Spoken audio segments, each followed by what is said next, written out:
because you get knifed over here. You know what I mean? It's as simple as that. So we play the jazz festival. We come outside, and there's my van on 4 cartons. The players are gone. I got 4 cartons of my van sitting in the parking lot of the school. I'm going, Jesus, man, they robbed my tires. So I said, I got to call the police. And they go, no, don't call the police. What, you know, I said, what are you going to get what? I got to call the police. I got 4 tires missing here. No, don't call the police. And they come out with my 4 tires, the stupid guys in the van. They took the tires off. Then the other one was with Dr. Hot. What a winner there was, ain't it? Never forget this. Now, he says, they got this thing on, whatever you do, now we used to go and play at the West Seneca school, the state school over there. Remember that? You guys remember the state school? Yeah. Now, Hot would go, don't take the kids out for McDonald's anywhere, because they see that bus outside of the district. You know, he said, they report you, and we're going to be in trouble. All right, I said, I'm not going to do that. So we get over there, the guys go, wait, we got to go eat, we got to go eat. So I stopped at West Seneca at McDonald's, right? I figured, hey, if you, the chances are nobody will report me. So now we get back to the school, and Hot's waiting outside, right from the band room. He's going, Joe-o. Joe-o? I said, yeah, Dr. Hot, what? He says, did you happen to go to McDonald's in West Seneca? I said, no.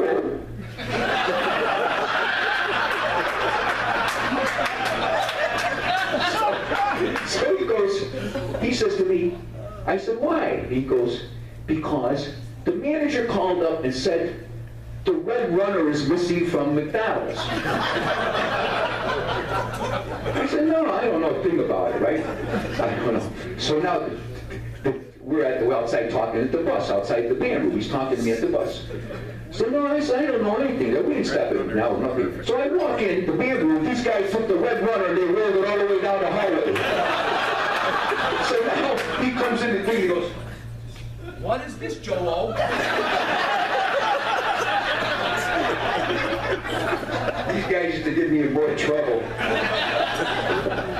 Then one night I'm playing. This is the true story. Now this is Tricoli's. I know you guys remember the Tricoli brothers. I'm playing at Hello Dolly's on the boulevard. Remember Hello Dolly's? I'm playing Hello Dolly's. Now that days, you know, used to get done at 3:30 in the morning. So and I used to be tired, man. I got to go to school the next day and everything like that. So what these yo-yos did, they bought in about 4 boxes of Kotex and tomato juice. My wife was laughing over there. And they took the Kotex and put in tomato juice and they slapped my van. I took Kotex and tomato juice all over the van. It was covered. The window and everything. Now it's 3:30 in the morning. I'm too tired anymore, so I just wiped a little bit of the window. And I drove home like that. So I put my van in the garage.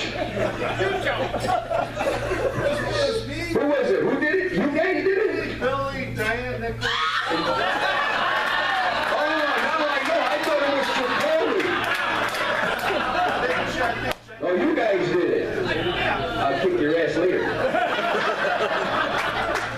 Anyway, I take it home. Now my wife goes, what the hell did you do last night? What are you talking about? She said, you got Kotex all over that van and everything like that. I says, man, you know, I don't know. Somebody did that. I don't know who did it. I think it was the Tricoli's. You guys could throw more stuff at me. What about the one you found when you opened your gas can tank about a week later? Because I heard you bitching to Jack about it the next day. What was that? Another Kotex inside your gas lid. Yeah, it was in the gas. It was all over. They put it out all over. On the tires, the gas lid. Then one day they took all of the what do you call it? The hole punch. Which one of you guys did that? If I was there, you, Bernardo? I'm finding out who did this. Now they took a ton of these punches, the paper punches, and they put it in my defroster. Now it's winter outside. Defroster, right? It's winter. So now my windows are a little foggy, so I turn on the thing and it goes.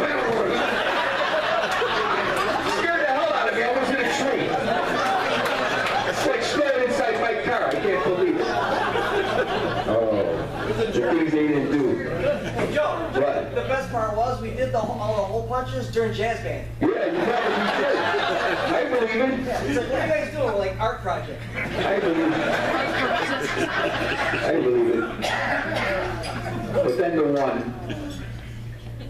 this one, I don't know if some of you guys, who was in the marching band when Jimmy Hawk got drunk that day? Were you guys in the marching band? I was a drum major. You were drunk, yeah. Anyway, this is a true story.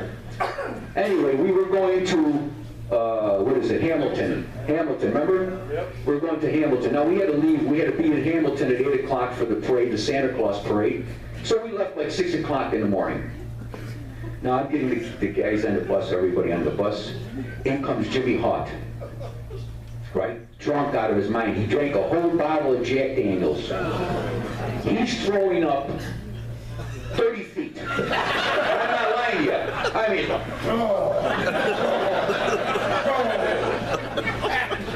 so I can't, normally I would hide the kid. I would hide him like Bob and I, we hit one kid from Wales coming over. He was so drunk. Remember they thought we used to keep holding him up? Bob took him in the shower. He's washing his head and everything. Anyway, we get there, and now I said, so I have to call up Hawk.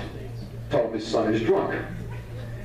Dr. Hunt, no, this is 6 o'clock in the morning. I said, Dr. Hunt, your son Jimmy here is inebriated. I said, you're going to have to pick him up because I got to go to Canada with these guys. Joe? I said, yes, oh. My son? I said, yeah, it's your son Jimmy over here. He's very sick. He's he's projectile vomiting. He's flying all over, right? Well, the poor kid found out his father was gay. That was it. Remember that? And he's on the bus going, my father is a queer. My father is a big queer. He's gay. What a queer he is. So I figured, I used to do it to my old man too. When you get mad at your father, you call him anything. Ask that guy is, things like. So I thought I didn't think anything, And he's like, he's a queer. I said, Jim, don't say nothing like that. You get up, you're very sick. Yeah, I'm not sick. He's a queer. Well, I didn't know he was really a queer. So Howard tells me, he says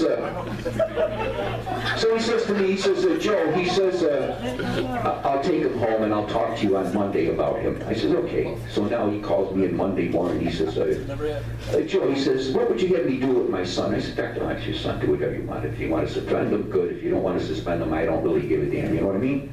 So he goes, well, thank you very much. And then he donates 40 tutus to me. I said, what am I going to do with tutus? He says, well, my friends gave them to me from Allen Street. So, come to find out, he was really gay. Tutus, yeah. Here's the tutu, remember? I think you wore a couple of those, Billy.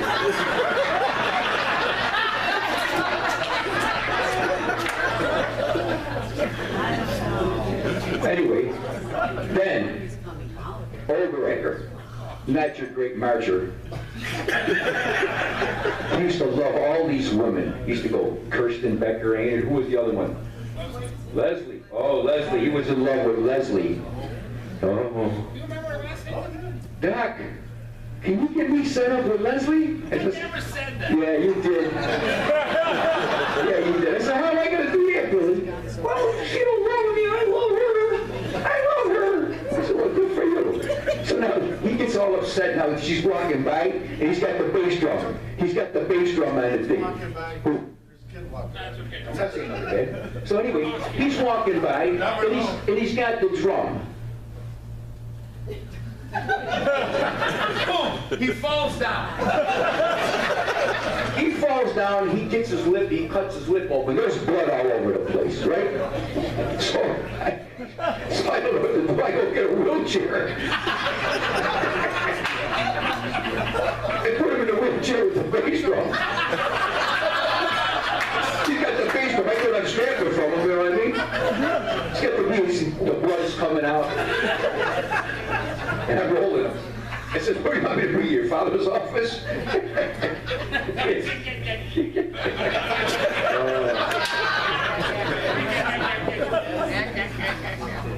I tell you, we had a lot of fun in that school. Then the other one was the football player peeing in my tuba. It's a true story. It was homecoming. So all the guys were dancing. The football team won that day. They were all happy about everything. So this poor kid, they didn't, they used to lock all the Johns in the school. You know what I mean? You got to go do something. So I see this kid. So I walk into the band room there because I was chaperoning the homecoming thing. So I walk in the band room and I see this kid there. He's standing against the wall. The sousaphone is there. And I see him. It was dark. I'm going. What are you doing over there? He turns around and he goes, I'll be done in a minute. Give me the tuba. Oh, man. But anyway, I want to thank all you people. I had one great career. If somebody asked me if I wanted to do this again, I'd say, hell no. But no, I really had a great career there, and I had a lot of fun with all you guys, man. A lot of good times, a lot of good laughs. A lot of times we cried together. But I'll tell you one more story. Where's Andy? Where's Weinsler? There he is. This guy is a world-class musician. Those of you guys that know him, Pete and Joe and everybody, he's a world-class musician. He played great when he was 16 years old. So we go to the, I think it was the Connecticut Jazz Festival. I don't know if Andy remembers this, maybe not Andy. But anyway, we play at the store. I'm listening to these other bands, man. They're playing all this crap. Get it on,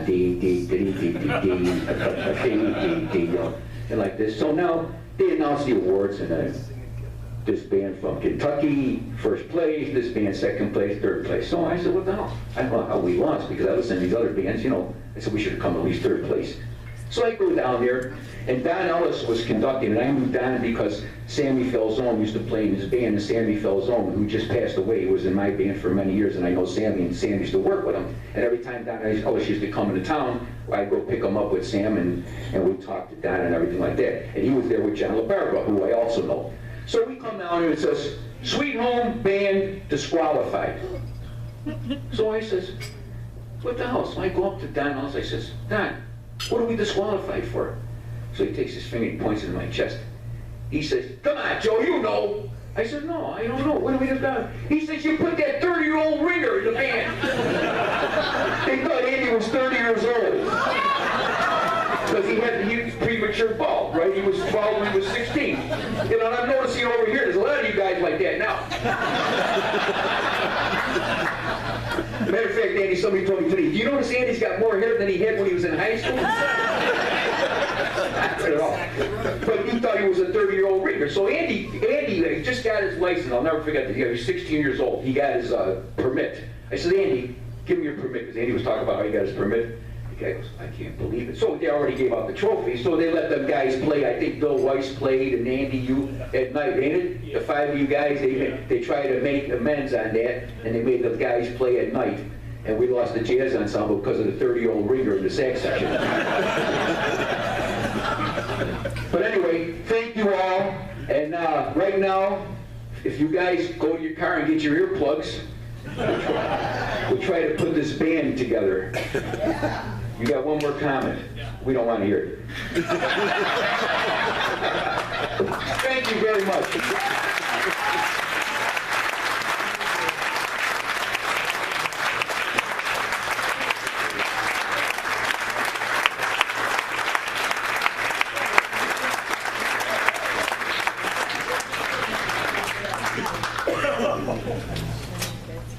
Jesus, you can talk. Look who's talking.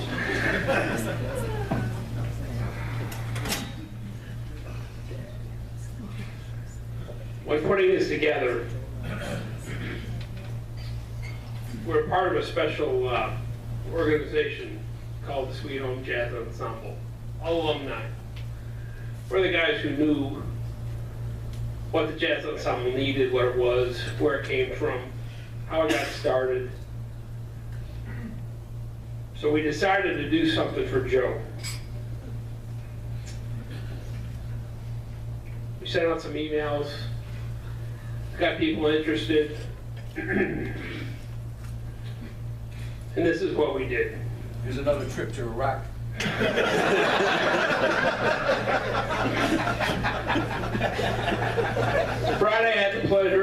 meeting with administration over at Sweet Home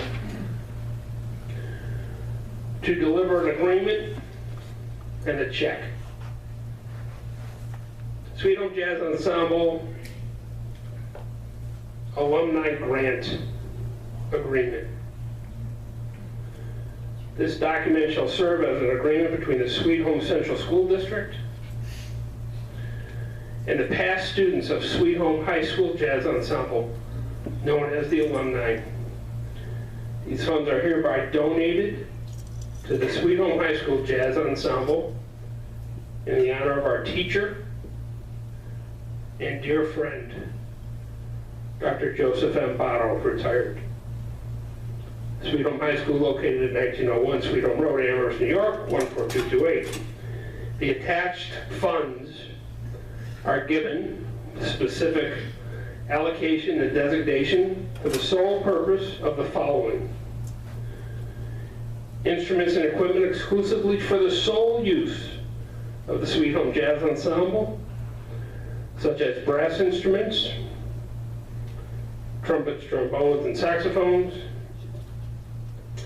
percussion instruments, drum sets, cymbals, and hardware, Latin auxiliary percussion, vibraphones, and marimbas, PA sound reinforcement, recording equipment, both portable and fixed, electronic instruments such as keyboards, electric bass, electric guitars, and amplification, staging equipment such as big band music stands, lighting, and rising, big band stage band sheet music as well. We delivered a check well over $10,000.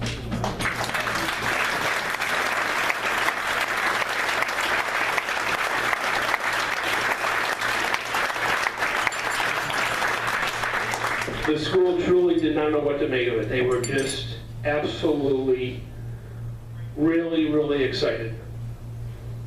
But again, it came from Joe Baudo, that one-of-a-kind guy, and what he taught us to do, give back. And they know that they're not going to use it for oboes or violins. They know we're watching. They know we can look at it any time. I strongly suggested that perhaps that band room, get some recording equipment so that they can record CDs and do some fundraisers so they can get back over to England and do some cool stuff that we got to do. So I really want to congratulate us on that. That was a really, really fantastic thing.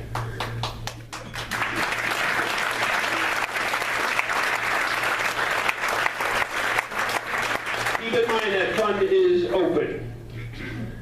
When Uncle Sam is knocking at your door next year, you need a tax deduction, call him. The Sweet Home Jazz Ensemble Alumni Fund will be there. I have checks in my pocket that has been given to me tonight that will also be sent to the district office. This was all in the honor of Joe Baudo. Wow. Before we conclude, I simply want to thank you so much for allowing me the great honor of helping us to get together and celebrate our dear friend Joe Baudo. This last year has just been awesome. Get out your axes, let's play.